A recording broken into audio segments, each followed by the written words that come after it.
Welcome, today we're going to show you how to fix Xbox Cloud Gaming lag. So the first thing you need to do is to make sure that your internet connection is very stable. So if you didn't connect the device with Ethernet or if you didn't use a good Wi-Fi connection, you need to try to change your Wi-Fi connection or try to connect the Ethernet cable. Also you can try to change the server that you are connecting to.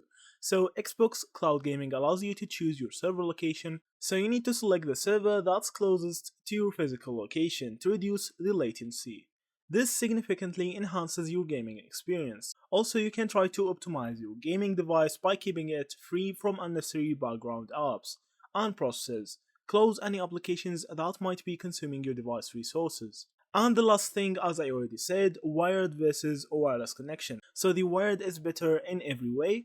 It will give you a smooth connection for the internet and will not lag with you in most of the cases. So that's it, thank you for watching and see you in the next videos.